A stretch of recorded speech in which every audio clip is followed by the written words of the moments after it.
The Lord be with you. And with your spirit. A reading from the Holy Gospel according to John. Glory to you, O Lord. As Jesus passed by, he saw a man blind from birth. His disciples asked him, "Rabbi, who sinned, this man or his parents, that he was born blind?" Jesus answered, "Neither he nor his parents sinned. It is so the works of God might be made visible through him. We have to do the works of the one who sent me while it is day. Night is coming when no one can work. While I am in the world, I am the light of the world." When he had said this, he spat on the ground and made clay with the saliva, and smeared the clay on his eyes, and said to him, "Go wash in the pool of Siloam," which means sent. So he went and washed, and came back able to see. His neighbors and those who had seen him earlier as a beggar said, "Isn't this the one who used to sit and beg?" Some said, "It is." But others said, "No, he just looks like him." He said, "I am." So they said to him, "How were your eyes opened?" He replied, "The man called Jesus made clay and anointed my eyes and told me to go to Siloam and wash. So I went there and washed and was able to see." And they said to him, "Where is he?" He said, "I don't know." They brought the one who was once blind to the Pharisees. Now Jesus had made clay and opened his eyes on a Sabbath. So then the Pharisees asked him how he was able to see. He said to them, "He put clay on my eyes and I washed, and now I can see." So some of the Pharisees said, "This man is not from God, because he does not keep the Sabbath." But others said, "How can a sinful man do such signs?" And there was division among them. So they said to the blind man again, "What do you have to say about him, since he opened your eyes?" He said, "He is a prophet." Now the Jews did not believe that he had been blind and gained his sight, until they summoned the parents of the one who had gained his sight. They asked them, "Is this your son who you say was born blind? How does he now see?" His parents answered and said, "We know that this is our son and that he was born blind. We do not know how he sees now, nor do we know who opened his eyes. Ask him, he is of age. He can speak for himself." His parents said this because they were afraid of the Jews, and for the Jews had already agreed that if anyone acknowledged him as the Christ, he would be expelled from the synagogue. For this reason his parents said, "He is of age, question him." So a second time they called the man who had been born blind and said to him, "Give God the praise. We know that this man is a sinner." He replied, "If he's a sinner, I do not know. One thing I do know is that I was blind and now I see." So they said to him, "What did he do to you? How did he open your eyes?" He answered them, I told you already, and you did not listen. Why do you want to hear it again? Do you want to become his disciples too?" They ridiculed him and said, "You are that man's disciple. We are disciples of Moses.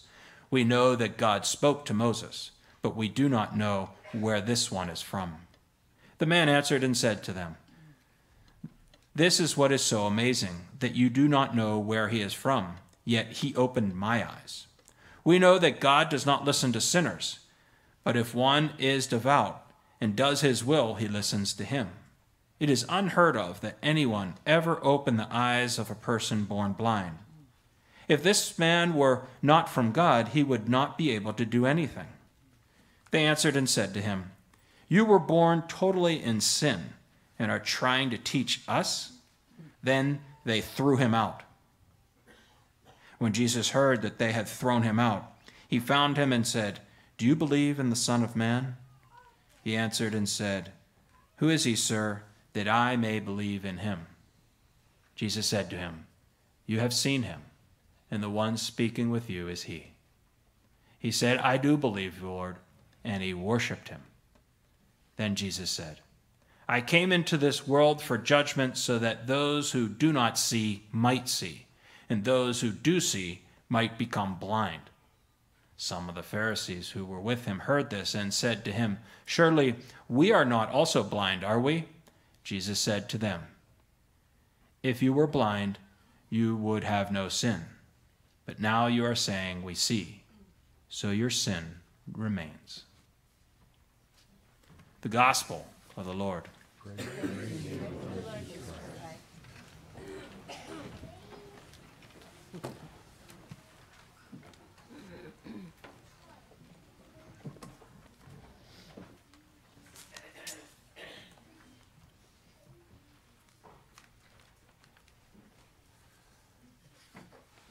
Well, as the madness of March slowly comes to a conclusion, I look at my NCAA brackets and realize my conclusion has been way long determined since I had Duke and Louisville in the final.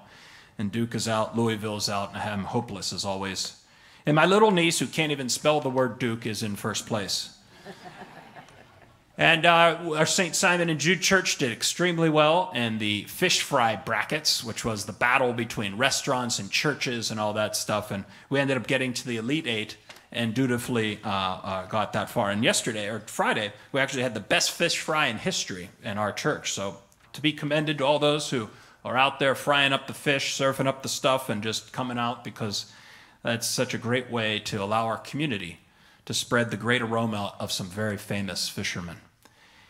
And then also it was kind of cool this past week or so, just to see kind of the championship spirit of our parish. We had several of our parishioners participate in the successful Sweeney Todd musical at Chartiers Valley. Even motivated me to go get my hair cut, which isn't a good thing to do after you watch Sweeney Todd.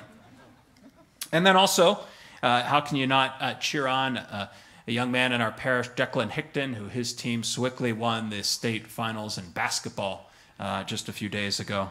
And then how can you not cheer on our USA baseball team with our own Jim Leland and his dear wife Katie, and leading our great country to the championship place that it deserves in baseball. And when I watched the interview with Coach Leland yesterday, he said the motivation for it all was to win it for our troops.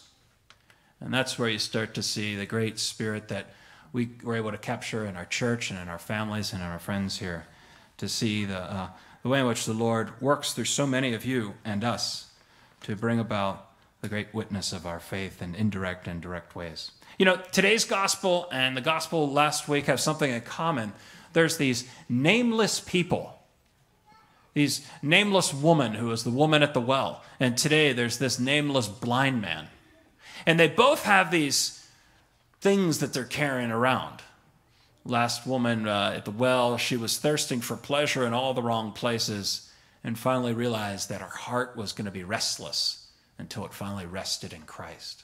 And today, this man who seemingly is condemned at birth, who walks around in the darkness of this world, I imagine many times, whether he was awake or he was asleep, because basically he would have saw the same thing, that maybe he felt like it would be better off that he wasn't even alive. I mean, did you hear that? The first part of our gospel right away is this blind man from birth. Is it his sin or his parents' sin? He walked around in this dark cloud, and he probably every day that he was ostracized from the community, they even consider him just this beggar. And he walks around there, and this nameless blind person finally encounters the light of Jesus' life. And perhaps if you look at both those stories, absolutely the turning point is the gentleness of Jesus, who doesn't come to fester the wounds, doesn't come to stick it in them and say, it's your fault or this or that. He comes to relieve them of that. And you know, it's that tenderness of Jesus that I think really makes our Christian faith and who we are as Christians different than any other world religion proposal. It's a tenderness kind of like a mother. I don't know if it ever happened to you, but being in a small family like mine, I didn't always get ready for church very quickly. And so there I was in the morning just being thrown into the car, and all of a sudden I'm at church and I hadn't brushed my hair. And what does mom do? But, takes her little mouth and just kind of fixes the alfalfa. You remember alfalfa? That dude that kind of walked around? That was me when I'd go to Mass. And mom always she didn't use the holy water, but she'd used her saliva to kind of fix that, the great tenderness of a mom that can just look at her children and have permission to do that, you know, and it's like, okay, Mom, you're good. You can do that. That's right, Mom. Yeah. So there's this, and I think in some sense that's what Jesus is doing this today. There's this kind of tenderness of him taking that. In fact, the word saliva comes from the word salve, which means health. And if they've been to Italy, or if you know Italian, salve is a typical way in which you will greet somebody. And salve has to do, health be with you. You know, and it's beautiful to see the balm and the tenderness of which Jesus Christ goes about trying to patch up the eyes of this man born blind. And so it's through the gentle touch of Jesus that this nameless blind man truly does have an ability to see again. And St. Ambrose would say, the only reason for Jesus mixing clay with spittle and smearing it on the eyes of the man born blind was to remind us, that he who restored the health to man by anointing his eyes with clay is the very one who fashioned the first man out of clay. And that this clay is our flesh that can receive the light of eternal life through the sacraments, especially the sacrament of baptism. You too should come to Siloam and let Christ wash you. Then you will see. Come and be baptized. It is time. Come quickly, and you too will be able to say, I was blind, and now I see. You see, there is something exciting about Christianity that no other religion has, and that's the celebration of Christmas. And just yesterday, and this is just an advertisement for everybody, that we have only 9 months before all our Christmas shopping can conclude. And so it was the Feast of the Annunciation, which is 9 months before Christmas, which we had yesterday. And in fact, you missed it.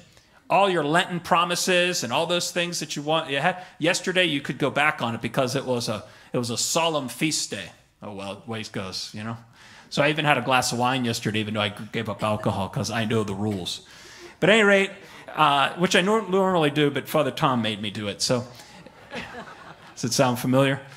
So anyway, the thing is that when we look at Christianity and we compare it to other religions, it's so common today to say, oh, well, each person in each religion is all equal. And just be nice. That's kind of the thought here, right? Well, the other day, I had to sit on a panel with a Muslim imam and a Jewish rabbi in front of 6th graders at Shadyside Academy. And they were studying monotheism. Doesn't it sound like a joke, like a Catholic priest died once, went to heaven, and was issued a Lexus by St. Peter? He drove away happily. But the Muslim imam who had died previously went to heaven and was only issued a Kia. So he asked why the priest got the Lexus and he got stuck with a Kia. And he was told that the priest gave up many things on earth while the imam had family and benefits of his own home. So he drove away in his Kia. Then a rabbi died and went to heaven, and he was issued a Lamborghini. Both the priest and the imam sped back and protested that the rabbi had family and lived so well. Why did he get a Lamborghini? At that, St. Peter shrugged and said, that's an entirely different matter. He's a member of the boss's family. And so it's interesting that there are differences. And it's to really help me see the differences when these little kids were asking us these questions. And one of the questions they asked is, what's the value that's most prominent in your religion? And the Jewish rabbi would say that one of the values is trying to fill in the gaps of the world that seems kind of godless. And the Muslim imam would talk about the importance of listening to the Quran and allowing that to truly be the mission of our world.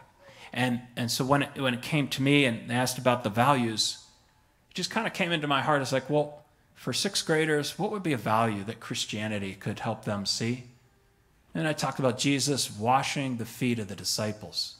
I mean, the last testament that he gave before he got crucified was that tender moment of Jesus washing the dirty feet of the disciples, taking care of his disciples and knowing that he wants Christianity to be marked by the very tenderness in the way in which he treated and loved his neighbors and his disciples. And then they asked the question, if you had one word to describe your religion, what word would that be? And the rabbi said obedience. The imam said submission. And I think all of us would probably say what I said, which was love.